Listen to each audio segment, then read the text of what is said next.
The US is the only country as developed as it is that doesn't have a high-speed rail system. High-speed rail is passenger rail that travels at least 120 miles per hour and up to or over 250 miles per hour. Countries across Europe and Asia have had high-speed rail lines for decades, and these lines have brought major economic and social benefits to their regions.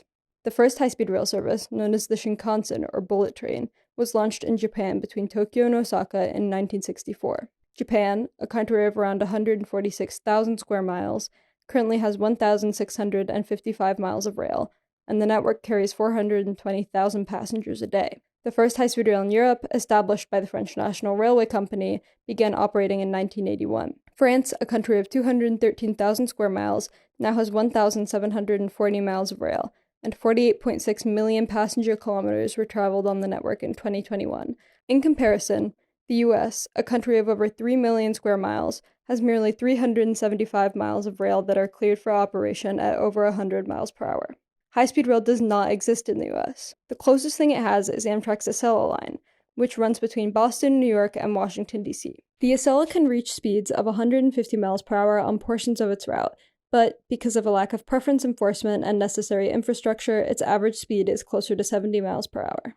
Investment in high-speed rail abroad has had major social and economic benefits, which is why countries that have these networks continue to invest in them. High-speed rail provides easier access to employment, healthcare, and other necessities, especially for lower-income and working-class people. It connects rural areas to the rest of their regions and reduces both social and economic isolation. Passenger rail is also far more environmentally friendly than any other form of transportation. Rail travel and freight emit only 1% of transportation emissions, and cities that have high-speed rail have reduced CO2 emissions by an average of 6.4% when compared to cities without high-speed rail. High-speed rail has also been proven to create economic growth through a region's urbanization and technological innovation. And, importantly, high-speed rail creates intercity connectivity that's unparalleled by any other form of transportation, because unlike air or car travel, rail can take you directly from one downtown to another. Connecting the downtowns and commerce centers of two cities widens the reach of their economies and improves the business market. Given this long list of benefits and the evidence of ongoing and successful investment in high-speed rail abroad, the question arises: why hasn't the US seriously invested in high-speed rail? The simple answer is that investment in new transportation is expensive and it requires congressional action. The US invests much less in infrastructure than any other comparably developed countries, dedicating only 2.3% of our GDP to infrastructure compared to 5% in much of Europe and 8% in China. Additionally, infrastructure investment in the US is predominantly spent on highways and aviation, while public transportation like passenger rail is often described as welfare or expected to pay for itself.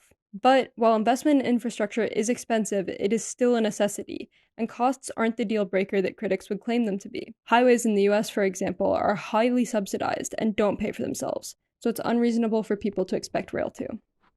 As for congressional action, many in Congress simply aren't sold on the idea of high-speed rail, something that has to change for it to be seriously invested in.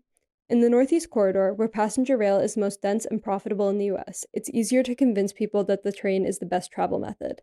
But in the western United States, where people just aren't as familiar with taking the train, there needs to be a little more convincing, especially when critics often challenge any promotion of high-speed rail by saying that it's simply a political tool or welfare project, and an expensive one at that. These misconceptions have been detrimental to selling people on the idea of high-speed rail. So, to be clear, investing in high-speed rail is not a political issue, or at least it shouldn't be, because really it's the myriad of economic and social benefits that this transportation brings to a region that should be focused on. Overcoming the barriers of cost and congressional support is crucial to high-speed rail becoming a reality in the US, and selling people on the idea of high-speed rail is a step towards ensuring that it gains enough public and congressional support for funding and investment in rail projects to pass. In good news, there are several high-speed rail projects currently in the works in the US. There's a California high-speed rail project being built between San Francisco and Los Angeles, the Bright Line in Florida is connecting Orlando and Miami, and the Texas Central Railroad will unite Dallas and Houston, two of the nation's largest and fastest-growing cities. High-speed rail is not out of reach. Simply put, for high-speed rail to work in the US, there needs to be a dedicated funding for it. Dedicated funding and investment in rail projects has to happen through Congress. and representatives have to listen to their constituents. There is increasing public demand for passenger rail. In fact, a recent poll from the Passenger Rail Association found that 78% of Americans want increased investment in passenger rail in the US. Additionally, younger generations are more and more pro-public transportation because of the environmental benefits. This public pressure does not go unnoticed. In April of 2022, representatives sent a letter requesting $3.5 billion in funding for high-speed rail corridors in the 2024 fiscal year. Another high-speed rail bill currently in the works, the American High-Speed Rail Act, aims to create flexibility to finance rail projects and provide significant upfront federal funding. These are steps in the right direction, but it is important that people continue contacting the representatives and pushing for Congress to make these changes. The high-speed rail revolution in the US is just beginning. With public pressure and congressional action, it can come to fruition.